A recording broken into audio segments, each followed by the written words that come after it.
All right, then and now, here we are, with another day, another dollar. Or at least I hope you're making at least that much. I'm not sure if I am. It does depend on a couple of things. Today, I'd like to talk about A Woman is a Woman. And this is a movie by Jean-Luc Godard. I can't speak French. I can't pronounce French. So Godard is what we will settle with. And this comes from the 1960s New Wave film cinema. A very fruitful period in cinema history. Absolutely wonderful, if you ask me. And, of course, they come from a whole series. Godard was doing almost, I think, a movie a year, sometimes 2 movies per year for that decade. And indeed, for basically his entire career, he's been doing 1 or 2 movies per decade. And they do cross over, they do have similarities, and, well, they're just charming. They're just downright charming. And A Woman is a Woman is no exception. It has the classic colour schemes, it has the classic different cuts and film techniques that Godard pioneered. It's got the different storytelling techniques which are idiosyncratic to his style of filmmaking. And he really did pioneer a new way of making films. And it's even said, of course, that he went on to, or he was the sort of prime inspiration for Quentin Tarantino. And of course there are many references that Quentin Tarantino makes in his movies to the Godard school or the Godard wave, the Godard genre.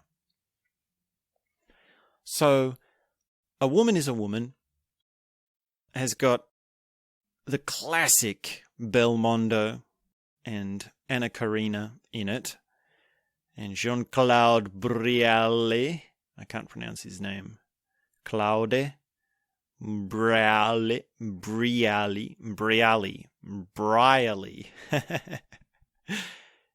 He's in it as well. He's sort of support lead role, but Belmondo and Karina are constant reappearances in the Godard films, so they're always doing something and getting into mischief while the camera is rolling. And Anna plays Angela, who is married to her husband, Emile.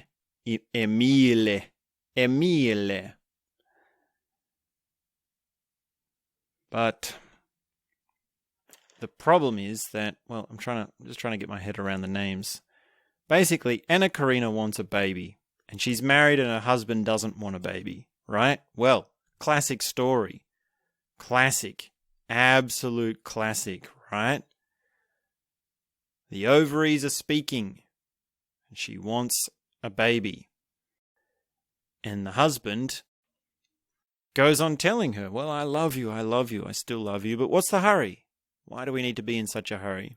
And of course, there's some many cute little skits that Anna does where she's sort of testing the fertility chart, and she's trying to work out when's the best time for her to conceive a baby. And it's very cute in the way that she sort of sits there with this little turning thing, and then the result comes up and it says November 10th is your best day, and then she looks at the calendar and it says November 10th, and it's like, it's today, it has to happen today. And it's quite funny that it's illustrated in that way how women think sometimes, well, about having a baby. And of course there's a lot of back and forth, there's a lot of tension between the husband and the wife about this issue. And eventually what Karina says, or Angela says, is that, well, I'm going to find someone else. I'm going to find this big strapping Belmondo to do the duties for me. And she basically calls him up, and as it turns out, well, Belmondo has a bit of a crush on Karina as well. Anyway, so that's why we've got now this love triangle happening. And she calls him up, and actually the husband sort of encourages this, because he turns up at the house, Belmondo, and the husband says, well, now's your chance to explain. Don't you want to tell him why you called him here? And the husband says, well, my wife wants a baby and I don't want to give her one, so will you do the honours?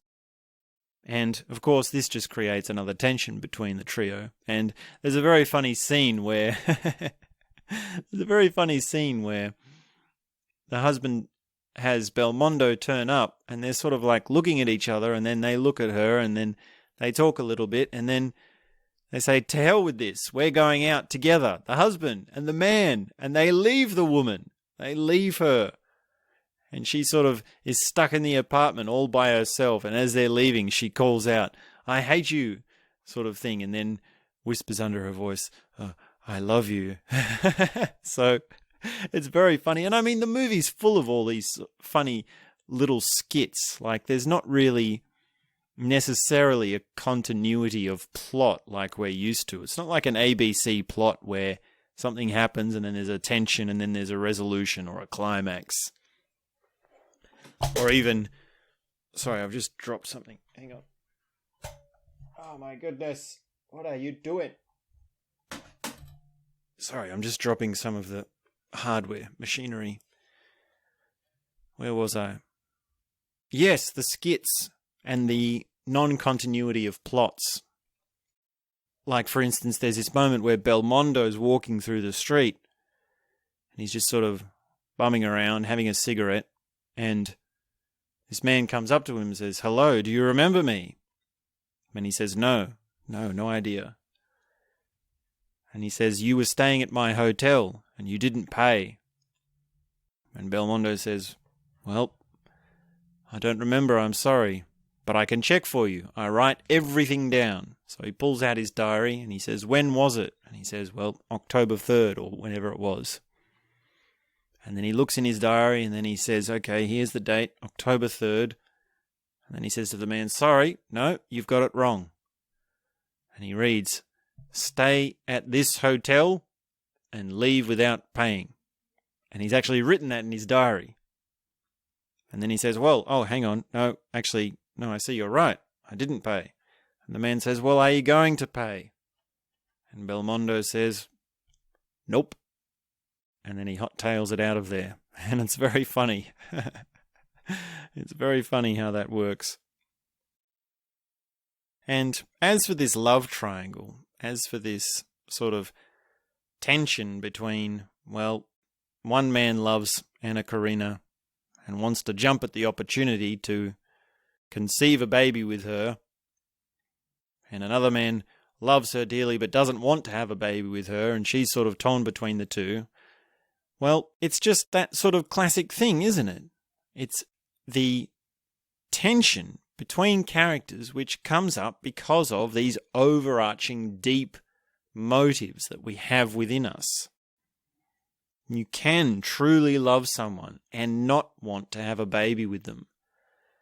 And it's a harsh truth that many men do have babies with women. They start a family with women because they want to stay with the women. They want that everlasting love. They want that everlasting connection. And it really is a hassle to sort of go out and find someone else to fall in love with. It's a long process. It's a deep process. When you're in love deep with someone, it's something you don't really want to mess with.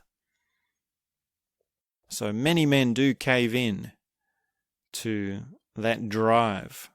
And of course, the woman's drive is biological. It's also evolutionary. It's psychological. It's hormonal. It's emotional. It's many things. It's also social and cultural. Like, there's a cultural pressure on couples to have babies.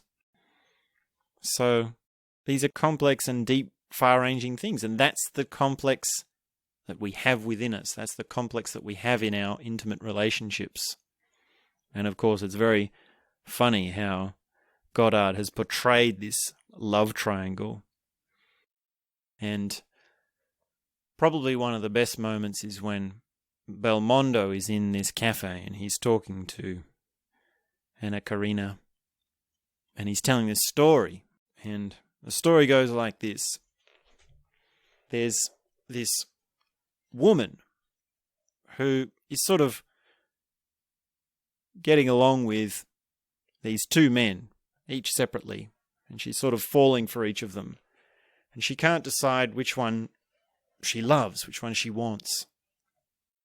So she gets this idea, which she'll write a letter to each of them, confessing her undying love and really just laying it out that she wants to be with them and fall head over heels for them. And by that way, judging by their reactions, she'll see, well, which is the better one to go with.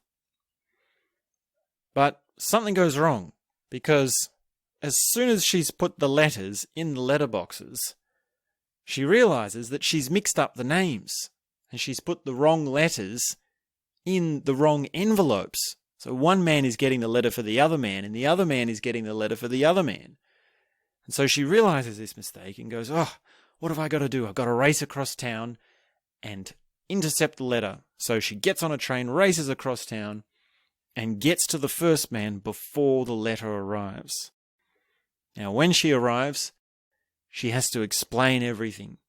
And she says, don't pay any attention to what's in this letter. Just forget about the whole thing. And of course, once she has to explain some of it, she has to explain all of it. And as it turns out, once it's been explained to him, well, he says, well, I've had enough of you. Out with you. I don't want to be with you. So, what does she do? She jumps on a train and runs across town to the other man. But by the time she arrives at the other man, he's already received the letter. And he walks in and she walks in and he says, this is very understanding. And of course, she says, well, I'm surprised you understand. I'm surprised your understanding of this letter. Thank you so much. It's so wonderful that you can forgive me of my error. It's so wonderful that you can actually take my side, even though I've made this terrible mistake. But then the man says, well, hang on, what are you talking about? This doesn't make sense, your reaction to my reaction. So explain yourself.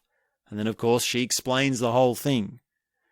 And once she's done that, well, the man says, actually, you know what? I don't want to be with you. To hell with you and out with you. And as it turned out, all along, she had not mixed up the two letters. And that's why these two men were reacting in the way that they were. And she ended up with neither of them.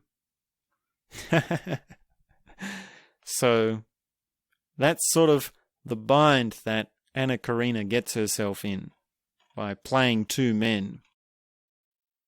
And I think what actually happens in the end is she does sleep with Belmondo, and then she does sleep again with her husband. And her husband is sort of part of it or in on it.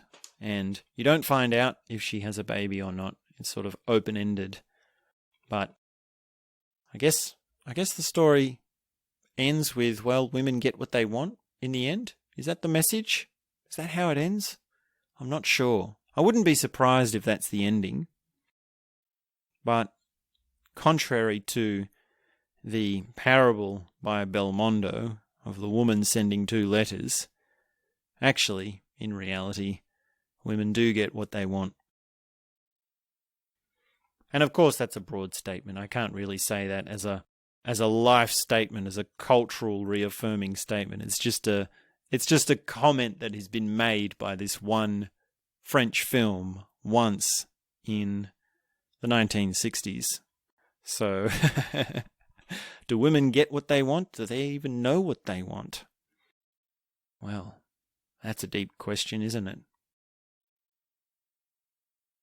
And I think it's probably best not to read too much into these sorts of films anyway. And I mean, there's more... some of these Godard films have more abstraction to them than others. Like some of them do have a kind of plot to them, but many of them have less of a plot, and some of them have no plot at all. They're more sort of like artistic sketches or strings of skits, or just sort of postmodern captures and interactions with characters and actors and different life events that are sometimes quite small, sometimes big. But the fact of the matter is that they are downright charming. So I highly recommend it. A woman is a woman. And really, if we're going to say anything about women, well, it's summed up in the title, isn't it? You can say all sorts of things about what a woman is, but at the end of the day, a woman is a woman. So that is a little bit of thoughts from today on that movie. Check it out if you can. There's many more that I like. There's Breathless, there's The Weekend, there's Crazy Pete, which is actually Belmondo and Karina as well, taking the lead. And a few others that I've forgotten the name of. But there's a whole big collection of them. So thanks very much for tuning in. Please share your favorite episode with a friend. That would help me greatly. My name is Dosta, and that's all I have to say for now.